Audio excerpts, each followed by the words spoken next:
Salmo 131, irmãos, diz assim a palavra do nosso Senhor, do nosso Deus. Senhor, não é soberbo o meu coração, nem tenho altivo o meu olhar. Não ando à procura de grandes coisas, nem de coisas maravilhosas demais para mim. Pelo contrário, fiz calar e sossegar a minha alma, como a criança desmamada se aquieta nos braços de sua mãe, como essa criança é a minha alma para comigo. Espera, ó Israel, no Senhor, desde agora e para sempre. Amém, irmãos. Vamos orar mais uma vez. Senhor Deus, Pai, nós clamamos por Ti, Senhor, porque somos necessitados do Senhor, Deus. Em especial, Pai, nós somos necessitados do Senhor, meu Deus, na transformação que nossa alma precisa sofrer, Pai, que nossos corações precisam passar, meu Deus. Precisamos enxergar a Tua glória, meu Deus, na beleza da Tua santidade, Senhor. O que tem sido obscurecido, Pai, pelo nosso pecado, Senhor, pelo mundo à nossa volta, meu Deus, pela forma que o mundo tem vivido, Senhor, que Satanás tem orquestrado as coisas que estão sob o seu domínio, Deus. Mas nós sabemos, Senhor, que Tu és Deus maravilhoso, Pai, e o Senhor não nos deixou, Pai, caídos em pecado, Senhor, quando desobedecemos a Ti no Éden, mas o Senhor nos enviou um Salvador, meu Deus, e o Senhor nos deixou com a Tua palavra, Pai, e com o Teu Santo Espírito Consolador, meu Deus, para que possamos, através dele, meu Deus, alcançar não apenas o entendimento correto, Pai, mas uma transformação, meu Deus, necessária em nossas vidas, Pai. Nos abençoa, Senhor. Abençoa o Teu povo que se reúne no Teu santo dia, meu Deus, no poder do Teu Espírito Santo, meu Deus. Fala os nossos corações pela Tua santa palavra. É no nome do Teu Filho amado Jesus que nós oramos. Amém. Irmãos, nós escutamos frases hoje em dia pela qual o mundo é guiado como do tipo, seja aquilo que você quiser. Né? Todos nós podemos ser exatamente aquilo que nós queremos ser. Ninguém pode nos impedir de sermos aquilo que nós desejarmos. Que são palavras, são frases que podem até ser bonitas, irmãos, de serem pronunciadas. Talvez possa transmitir alguma segurança para as pessoas que estão escutando. A pessoa talvez passando por dificuldade, por aflição, com pouca confiança em si mesmo. E essas frases podem trazer algum conforto, algum tipo de consolo, algum tipo de motivação, pelo menos, para esse tipo de pessoa. Quando, na verdade, esse tipo de frase reflete o contrário daquilo que a palavra de Deus ela requer e ela nos ensina a como nós devemos viver nesse mundo. A gente está meditando, irmãos, no livro dos Salmos. A gente está no 5º livro dos Salmos. Né? O livro dos Salmos ele é dividido em 5 partes. E a gente já meditou em alguns salmos dos outros 4 livros dos Salmos. O 5º livro dos Salmos ele é focado na consumação. Na parte final da caminhada do seu povo em direção a Jerusalém Celestial. Mas mais especificamente, esse grupo de salmos que nós temos meditado nas últimas semanas, que são os cânticos de romagem, ou seja, são os cânticos que eram cantados nas romarias, ou seja, em outras versões vai trazer cânticos de degraus, que era o caminho para Jerusalém, era um caminho de subida. Então, esses cânticos eram entoados quando o povo ele se dirigia a Jerusalém, para que eles pudessem adorar o Senhor naquele local. Né, os irmãos sabem que no Antigo Testamento, Deus ele era adorado exclusivamente, né, esse é o local que Deus instituiu para ser adorado pelo seu povo, foi na cidade de Jerusalém, no templo. Então, as pessoas elas tinham que se dirigir pelo menos 3 vezes ao ano para poder participar das principais festas judaicas, para que eles pudessem cumprir o calendário e estarem obedecendo a palavra de Deus e o culto ao Senhor. Então, eles caminhavam em direção ao templo e eles cantavam esses salmos, que vai do Salmo 120 até o Salmo de número 134, que é de fato uma caminhada. A gente vê no Salmo 120 que eles estão saindo de terra estranha, saindo de terra que muitas vezes eles estão cercados dos inimigos do Senhor. Né? O Salmo 120 termina dizendo, já há tempo demais, estamos no meio daqueles, convivemos com aqueles que buscam a guerra, né? Que nós somos pela paz, mas eles buscam a guerra. Já temos tempo demais que viveu com aqueles que odeiam a paz. O Salmo 120 fala. Então, o povo de Deus se retira, irmãos, desse mundo, e perceba que isso serve muito mais para nós até mesmo do que para eles, porque eles viviam no país de Israel, muitas vezes cercado por homens, por pessoas que tinham a mesma fé que eles, mas nós, irmãos, somos chamados a nos retirarmos também desse mundo, como um só corpo adorarmos a Deus. Então esses são os sentimentos que devem estar no coração do cristão, no coração do servo de Deus, quando ele está buscando adorar o Senhor. São salmos que nós devemos meditar, irmãos, no dia do Senhor, a gente se preparar para adorar a Deus, tendo os sentimentos que esses salmos causam em nossos corações. O Salmo 131, irmãos, especificamente, ele é um dos poucos salmos desses cânticos de romagem que no título ele diz quem é o autor. No caso do Salmo 131, ele fala que é o Salmo de Davi. E isso nos ajuda muito a gente poder entender melhor esse salmo, porque Davi, a gente tem um registro da vida dele, de vários eventos da vida de Davi, e a gente pode entender, então, analisando o conteúdo desse salmo e meditando na história de Davi, em qual momento se adequa. Geralmente os salmos de Davi, eles nos ajudam dessa forma, a gente consegue entender melhor os contextos do que alguns salmos que não têm autoria. Esse salmo especificamente, irmãos, pelo conteúdo do salmo, ele provavelmente foi escrito por Davi quando ele, antes de ser rei, ele já havia recebido do Senhor a promessa, já havia recebido do Senhor a unção até mesmo do profeta Samuel, de que ele seria rei, mas ele ainda não havia tomado o trono. Então ele escreve esse salmo aqui, debaixo de perseguição, das perseguições que ele sofria da parte de Saul, pelo fato de que Saul começou a sentir inveja dele, e as pessoas também que estavam no entorno de Saul faziam com que ele se voltasse cada vez mais contra Davi, apesar de que Davi nunca em nenhum momento tinha feito nada contrário ao rei. Então ele escreve esse salmo basicamente, muito provavelmente nesse contexto. E veja então o que é que ele diz, irmãos, a respeito desse tipo de evento. Qual era o sentimento que ele tinha no seu coração diante da perseguição que ele estava sofrendo por Saul, pelo fato de Deus já ter declarado que ele seria rei. Ele diz então, Senhor, ele se dirige a Deus dizendo, Senhor, não é soberbo o meu coração. Veja, irmãos, Davi, ele está passando por uma situação de dificuldade, em que ele poderia facilmente fazer algo que nós chamamos comumente hoje na nossa cultura de se vitimizar. Ele poderia se colocar na situação de vítima, ele poderia dizer, olha Senhor, quanto de injustiça eu estou sofrendo. E de fato, irmãos, em alguns momentos, Davi ele vai falar, o seu coração vai estar apertado, e ele vai dizer para Deus, Senhor, olha como tem crescido o número dos meus adversários, Senhor, como eu tenho passado por dificuldades, por aflições. Mas veja, irmãos, agora é um salmo que foi escrito, Davi em sua maturidade, já no final aqui, né, do livro dos Salmos, indicando a maturidade do cristão em enfrentar as dificuldades. E não é errado nós clamarmos a Deus em nossos sofrimentos, mas existe uma postura, irmãos, que nós podemos ter mais profunda, que é a postura que Davi demonstra nesse salmo. Quando ele diz, Senhor, não é soberbo o meu coração, nem altivo o meu olhar, não anda à procura de grandes coisas, nem coisas maravilhosas demais para mim. Ele está falando aqui a respeito do reinado, irmãos. Ele está falando aqui a respeito do trono. Ele está dizendo, Senhor, veja, de fato, o Senhor declarou que eu sou o rei, que eu vou ser o rei, que eu vou ser o rei de Israel, que eu vou governar o teu povo. Mas, Senhor, eu não fico pensando nisso.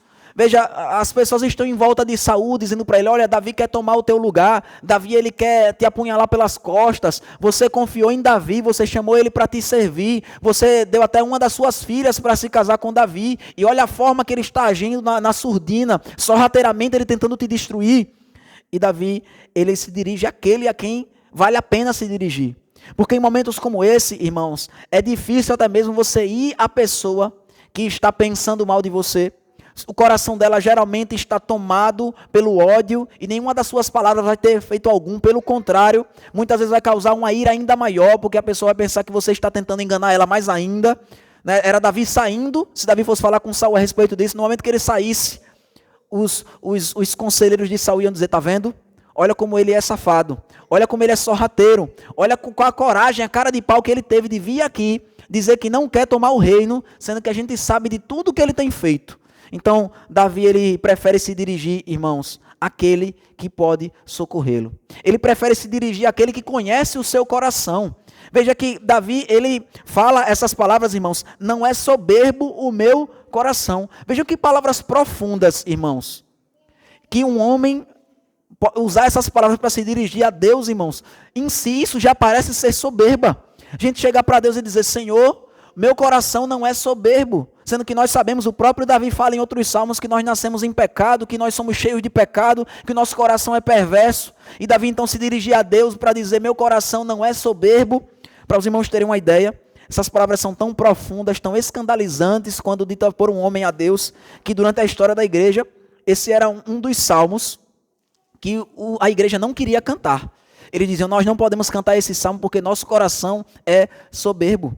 Sendo que o que Davi está querendo dizer aqui, irmãos, é que não há nenhum pecado em meu coração, Senhor. O Senhor sabe que eu sou perfeito, porque Ele sabe que Ele não é perfeito. O que Ele está querendo dizer aqui é, em relação a esse assunto, Senhor, em relação a tomar o reino, o Senhor sabe que eu estou em paz, que o meu coração, ele não tem motivos estranhos, que ele não tem motivos sorrateiros, que não há maldade em mim, que eu não estou procurando fazer agir por debaixo dos panos, que eu não estou me fazendo de vítima e não estou fingindo que não quero o reino, quando na verdade é o que eu mais quero nessa vida.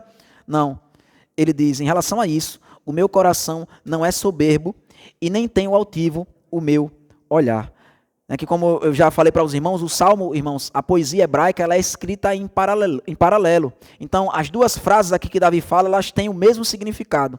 Né? Ele está tentando construir um significado através dessas duas expressões. Quando ele diz, não é soberbo o meu coração e nem tem o altivo olhar, ele está dizendo a mesma coisa. Ele está dizendo, Senhor, eu não me vejo como grande. O que significa a palavra soberbo, irmãos? É como se fosse uma pessoa inchada, é uma pessoa que ela se acha grande, é uma pessoa que ela se vê maior do que as outras. Que é o mesmo significado, irmãos, dessa expressão que Davi usa para falar que ele não tem altivo o seu olhar. Ou seja, Davi, ele está dizendo que ele não olha para Saul, para a situação, como se ele estivesse acima e ele está olhando de cima para baixo. Ele está olhando, está vendo, Senhor, como eu mereço o reino muito mais do que Saul, porque veja, olha o que ele está fazendo comigo e eu não revidei, então está vendo como eu mereço o reino. Não é essa a postura de Davi, irmãos. Ele poderia dizer, irmãos, de fato, olha, está vendo que eu tenho uma postura muito mais de um rei do que Saul. Ele poderia chegar, irmãos, e se articular e tentar fazer como o seu próprio filho fez contra ele. Quando Absalão quis tomar o reino do seu pai, o reino de Davi, ele chegou para os homens à volta e dizer, olha, eu queria tanto poder te ajudar, mas infelizmente o rei ele não está disposto a isso. Ele poderia chegar para as pessoas e fazer algo parecido com o que o seu filho fez contra ele. Ele poderia ganhar e cativar o coração dos homens contra Saul. Sempre, irmãos, há pessoas que estão insatisfeitas com as autoridades que foram instituídas em suas vidas. Sejam com seus pais, mas principalmente com os políticos, né, ou com os líderes religiosos. Sempre vão haver pessoas insatisfeitas com elas. Então é muito fácil você conversar com alguém e você encontrar pessoas que, assim como você, estão insatisfeitas com as autoridades que Deus tem colocado em suas vidas. Mas não é essa a forma, não é essa a atitude de Davi diante desse problema. Ele diz, eu não tenho altivo olhar, eu não estou julgando a situação como se eu fosse melhor do que Saul. Ele diz, eu não estou à busca, eu não estou à procura de coisas grandes. Ele diz, não anda à procura de grandes coisas, nem de coisas maravilhosas demais para mim. Ou seja, Davi, irmãos, ele via o reino. De fato, Deus havia prometido que ele seria rei, mas ele olhava para isso, irmãos, como algo excelente demais. Davi, ele olhava para isso como uma coisa, eu não sou digno de estar lá. Por que eu vou estar lutando para ser o rei, se eu mesmo me considero indigno de estar lá? Se eu sei que eu sou fraco, que eu sou falho, que eu sou incapaz? A gente pode ver, irmãos, a sinceridade de Davi, não apenas nesse salmo, mas quando nós vamos ver a própria história de vida dele. Em especial em 2 Samuel capítulo 7, quando o próprio Deus manda o profeta Natã falar com Davi, dizendo, olha Davi, sua descendência, os seus descendentes vão ser reis, vão herdar o trono eternamente. Quando Deus ele falou para Davi, olha, o seu filho será o Messias, da sua descendência vai vir o Messias. Davi ele responde também dessa forma, irmãos, em humildade, em contentamento para com Deus. Ele diz, Senhor, quem sou eu? E quem é a minha casa, para que eu receba tão grande promessa? O Senhor já me deu o reino, e agora o Senhor faz promessas para mim, para tempos distantes. O Senhor faz promessas para mim que são aguardadas pelo povo desde sempre, desde Adão e Eva, que se espera que o Messias venha, e o Senhor vai dizer que eu vou ser aquele que vai trazer o Messias a esse mundo, através da minha descendência. O Messias ele vai ser chamado de filho de Davi. Veja, Davi ele via isso como coisas grandiosas que ele não merecia. Ele não olhava para as bênçãos, irmãos, que Deus colocava em suas mãos e ele dizia, isso aqui é pouco, eu mereço muito mais. Pelo contrário, irmãos, a gente vai vendo que as batalhas que Davi vai trilhando é sempre uma batalha de satisfação e de glorificar Deus no momento em que ele está, na situação e circunstância que ele está vivendo. E Deus é quem vai conduzindo ele para caminhos mais altos. E ele, naquele local que ele é posto, ele faz a mesma coisa. A gente vê isso pela forma que Davi fala, quando ele se propõe a lutar contra Golias. Em nenhum momento ele vai dizer que é porque ele é um guerreiro forte, um guerreiro poderoso, porque a capacidade é nele, mas o discurso de Davi é de que, olha, eu já venci um urso e um leão. E o mesmo Deus que me ajudou a vencer o urso e o leão é o mesmo Deus também que vai me dar vitória sobre esse gigante, sobre esse ímpio. Veja, o foco dele, irmãos, estava em vencer os desafios que Deus tinha colocado. Quando o urso apareceu, quando o leão apareceu, ele confiou no Senhor, irmãos.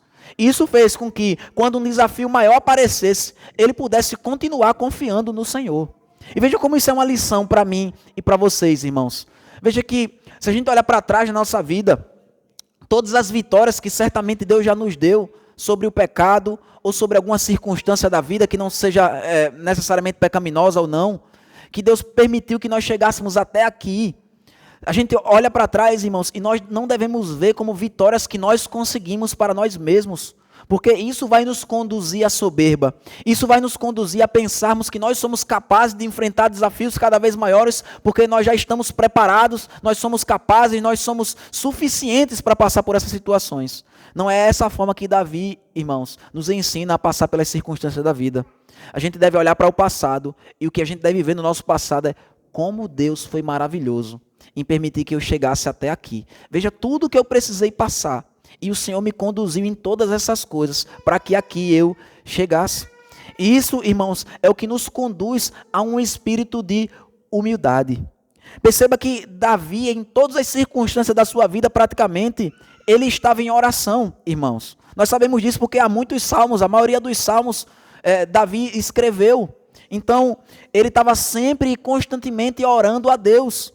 E a oração, irmãos, e a soberba, a oração e a altivez são coisas que estão em extremidades opostas.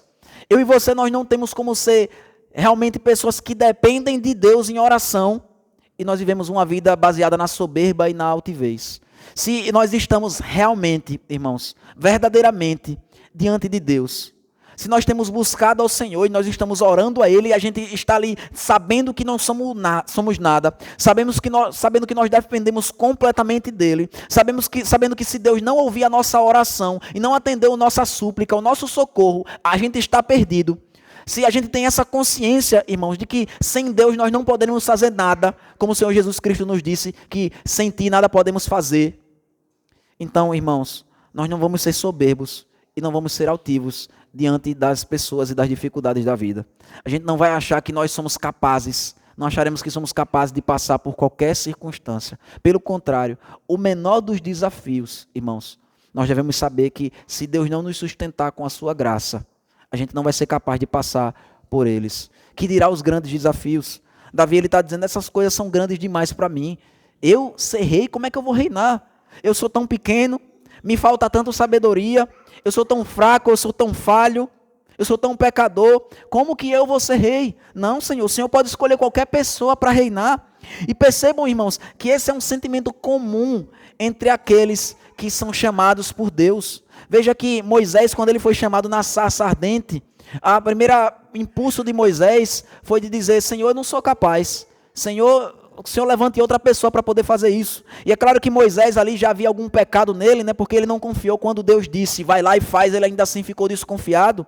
Mas a gente vê que esse sentimento, o dar um passo para trás, quando Deus nos chama para fazer algo para a sua glória, é comum. A gente vê Isaías também, quando ele tem a visão de Deus, ele diz, ai de mim, eu estou perdido, porque eu sou homem de lábios impuros e habito no meio do povo de impuros lábios, e os meus olhos viram o rei. A gente vê também Jeremias, quando Deus o chama, ele dizendo que é tão novo, tão pequeno, e Deus diz, olha, desde antes de você nascer, eu já tinha escolhido você para ser profeta entre as nações. Então isso é algo comum, irmãos. As pessoas que Deus chama, irmãos, para servi-lo, não são aquelas pessoas que se acham capazes de fazer qualquer coisa. Pelo contrário, são aquelas que reconhecem que são incapazes. Reconhecem que elas são fracas, são falhas e que sem Deus eles não podem realizar absolutamente nada. O menor dos deveres, irmãos, que Deus nos deu para fazermos, o menor dos mandamentos que o Senhor nos deu para obedecermos. Se nós não temos o coração soberbo, irmãos, nós saberemos que somos incapazes de obedecer, de nos conformar com qualquer um desses mandamentos. Então, Davi, ele tinha algo, irmãos, que o permitia não ter o coração soberbo, não ter o olhar altivo, não está à procura de grandes coisas, é porque ele se conhecia. Ele conhecia o seu pecado. Ele conhecia o seu coração. Ele sabia o quão fraco e incapaz ele é. E por isso ele conseguia falar essas palavras, irmãos, não sendo meras palavras ditas ao vento ou falsa humildade. Pelo contrário, ele estava na sinceridade do seu coração se dirigindo a Deus. Senhor, o Senhor sabe que eu não estou preocupado com essas coisas. Não que ele fosse evitar, ele não evitou, né? Quando Deus o colocou, realmente o levantou ao trono, ele reinou. Mas ele não estava disposto a fazer aquilo na sua própria força. É impressionante, irmãos. Talvez seja um dos maiores exemplos que a gente tem na Bíblia, Davi, de uma pessoa que realmente não estava preocupada em fazer as coisas do seu jeito. Porque imagina que Davi ele teve não apenas uma, mas duas oportunidades de destruir o seu inimigo que queria vê-lo morto. Deus o entregou nas suas mãos. E Davi ele não tira a vida de Saul. Ele diz, é ungido do Senhor. Se Deus quer que eu seja rei, então Deus vai tirar ele do trono, não vai ser eu. Não serei eu que vai tirar Davi, que vai tirar Saul do trono. Deus é quem vai ter que tirar do trono. Se Deus realmente quer que eu reine, ele vai ter que tirar esse rei do trono. Não vai ser eu tirando a vida de alguém que Deus constituiu na minha vida como autoridade, como a maior autoridade do povo de Deus. Não sou eu que vou tirar a vida desse homem. Ele disse, ele que morra numa guerra, mas eu não vou tirar a sua vida. Então a gente vê claramente, irmãos, que realmente Davi, ele não tinha o coração soberbo com relação a essa questão. Seu coração não estava preocupado, em que é agora ou nunca. Essa é a única chance que eu vou ter de crescer na vida. Eu vou sair de ser a pessoa mais perseguida de Israel para me tornar o rei de Israel. É só eu tirar a vida desse homem que está aqui diante de mim, fraco e vulnerável. Não, irmãos. Davi, ele tinha o coração dele no Senhor. E é justamente isso que ele nos deixa claro no versículo número 2, irmãos. Quando ele diz, pelo contrário. Ou seja, ao invés de eu ter o coração soberbo, ao invés de eu ter o olhar altivo, ao invés de eu estar à busca de coisas grandes nesse mundo, ele diz, fiz calar e sossegar a minha alma. Veja, irmãos, como eu disse, ele tinha algo que fazia com que ele conseguisse acalmar a sua alma. Ele diz, ao invés de eu estar nutrindo esse tipo de sentimento no meu coração, eu fiz calar e sossegar a minha alma. E perceba que Davi tinha todos os incentivos para pensar de outra forma. Né? Inclusive nesse episódio que eu acabo de falar para vocês, uma das vezes quando Saul estava lá, entrou na caverna onde Davi estava, escondido com os seus homens, alguém chegou do seu lado e disse, tá vendo? Olha aí, Deus está entregando ele nas suas mãos. Então as vozes que ele ouvia à sua volta, irmãos, seriam vozes que, se o seu coração fosse soberbo, iriam atiçá-lo para que ele desobedecesse, para que ele pecasse, para que ele viesse a agir contra a vontade do Senhor. Mas ele diz, pelo contrário, eu fiz calar e sossegar a minha alma. Veja, eu fiz com que a minha alma ficasse tranquila. Irmãos, isso é muito profundo. Porque veja que não é Davi dizendo assim, olha, eu estou tentado, eu estou querendo fazer aquilo que é contrário à vontade de Deus, eu estou querendo ser soberbo, mas como eu sei que é pecado, então vou lutar contra isso. Não, irmãos, ele diz, eu fiz calar e sossegar a minha alma. Não apenas o seu corpo, irmãos, não apenas as suas palavras, não era apenas aquilo que Davi dizia para outras pessoas, que iam fazer com que ele parecesse alguém que não era soberbo. Mas ele diz, a minha alma está calada e está sossegada. E, irmãos, ele não poderia estar mentindo aqui, porque ele está dirigindo suas palavras ao próprio Deus, que sonda os nossos corações, que ele mesmo vai dizer no Salmo 139, que o Senhor sonda os nossos corações e nos conhece. Mas aqui ele diz, Senhor, minha alma está sossegada. Ele diz, está tão tranquila a minha alma, irmãos, que ele usa uma imagem aqui, para poder fazer com que a gente entenda o quanto que ele está tranquilo. Ele diz, como uma criança desmamada se aquieta nos braços de sua mãe, como essa criança é a minha alma para comigo. Ele diz, do mesmo jeito que uma criança, irmãos, que está ali, talvez chorando no berço e desesperada, e talvez essa seja a criança aqui que não está com a alma sossegada, não está com a alma calada. Talvez seja eu e você revoltados com as circunstâncias da nossa vida. Uma criança no berço chorando, desesperada. Davi, ele diz, não é assim que minha alma está.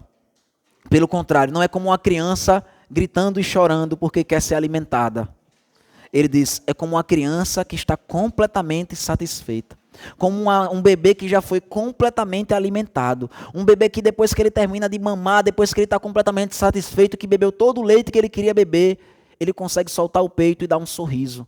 Ele diz, a minha alma está dessa forma, está calada, está sossegada.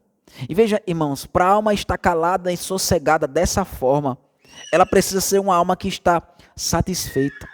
Ela precisa ser uma alma que ela encontrou contentamento. Ela precisa ser uma alma como a alma do apóstolo Paulo, que ele fala lá em Filipenses, ele diz, eu aprendi a estar contente em toda e em qualquer situação. Ele diz, eu aprendi, assim como Davi, a calar a minha alma, a sossegar a minha alma e estar em paz, mesmo quando as circunstâncias são adversas, mesmo quando os problemas são grandes. Irmãos, os problemas que Davi e que Paulo enfrentavam não eram problemas pequenos, como muitas vezes eu e você a gente está enfrentando e a gente aumenta o tamanho desse problema como se fosse gigante. Era de fato pessoas querendo tirar a vida deles, eram de fato pessoas querendo exterminá-los. E maldizendo eles de tal forma, irmãos, que arrebanhavam pessoas contra eles. Davi era todo o exército, irmãos, de Israel contra esse homem. Saul, ele tinha todo o exército contra Davi. Tem uma certa circunstância, irmãos, da vida, que Saul está muito mais preocupado em perseguir Davi do que em perseguir os seus próprios inimigos, os filisteus e os outros inimigos do povo. Que quando Davi ele chega numa cidade Keila, porque Saul estava tão preocupado em perseguir Davi, que os filisteus encontraram lá tudo aberto para poder invadir a cidade. Eles invadiram a cidade de Keila.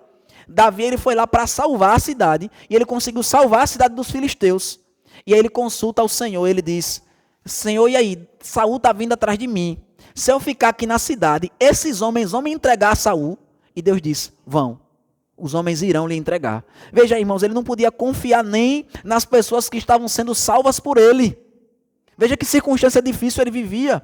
Imagina também o apóstolo Paulo, irmãos. O apóstolo Paulo ele chegava numa cidade e ele ia pregar o evangelho. A única coisa que ele queria fazer era pregar o evangelho, era falar da morte de Cristo, do sacrifício que Jesus Cristo fez por nós, para nos salvar dos nossos pecados. E o que acontecia? Os judeus enciumados, assim como Saul, invejando ele, eles iam lá e queriam matá-lo. E juntavam as pessoas contra eles e começavam a falar mal dele. E ele tinha que fugir para outra cidade. E muitas vezes era apedrejado. E muitas vezes era perseguido. E muitas vezes tinha que sair de um modo humilhante da cidade para que ele não perdesse a sua vida. Mas veja, nem Davi e nem Paulo, irmãos, estavam insatisfeitos com a vida que Deus tinha colocado para eles. Com as circunstâncias, com os problemas. Por quê, irmãos? Porque a alma deles estava sossegada. Porque o coração deles estava satisfeito no Senhor, irmãos. Porque eles tinham bebido, irmãos, do leite do Evangelho. Porque eles estavam completamente preenchidos, irmãos, com as graças, com as bênçãos celestiais. Eles tinham a completa consciência e a noção daquilo que Deus tinha feito por eles. Daquilo que Deus significava para eles. Davi, ele já tinha dito, irmãos, o Senhor é meu pastor e nada me faltará. Paulo ele já tinha dito, eu tenho por certo que os sofrimentos e o tempo presente não podem ser comparados com a glória que há de ser revelada em nós.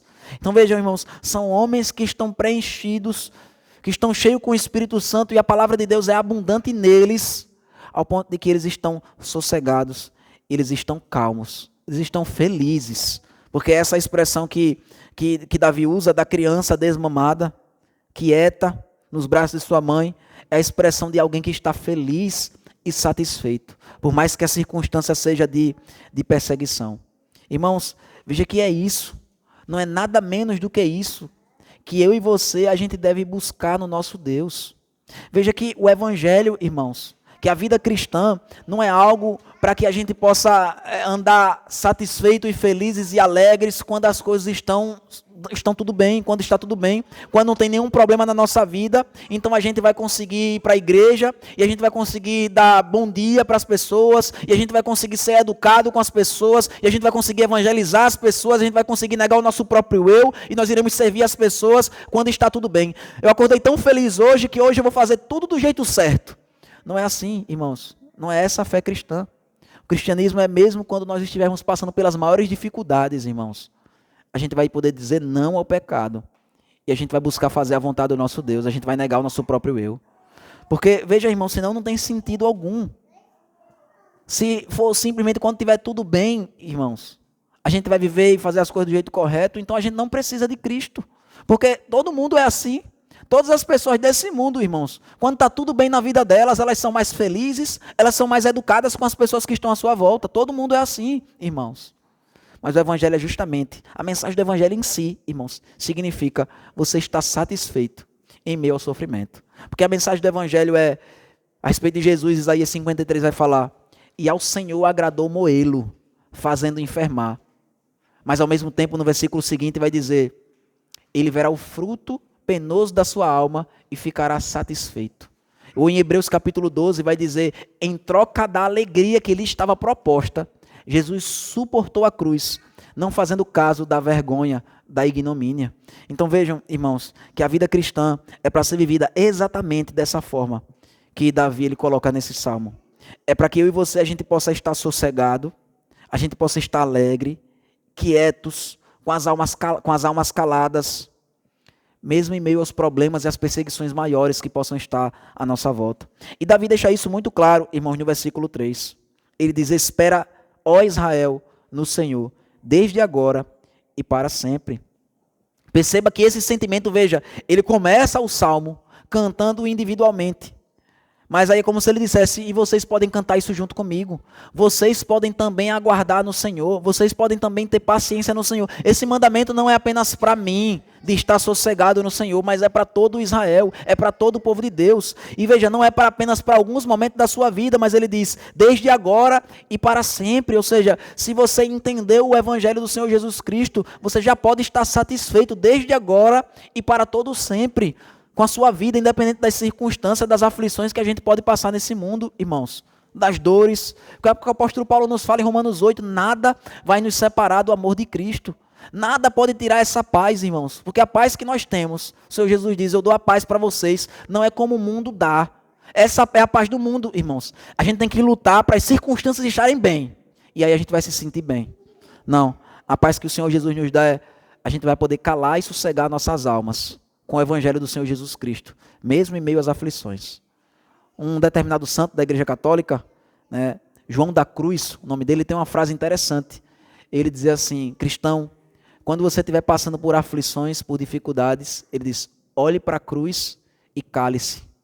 Olhe para a cruz e cale a boca. Se eu e você, irmãos, a gente olhar para Cristo, para o que Cristo fez por nós, na cruz do Calvário, eu e você, a gente vai poder estar calmo, a gente vai poder estar quieto, independente das circunstâncias que nós estejamos passando. Porque o que o Senhor Jesus Cristo passou por nós foi infinitamente maior, irmãos. A dor, o sofrimento, as aflições são inimagináveis.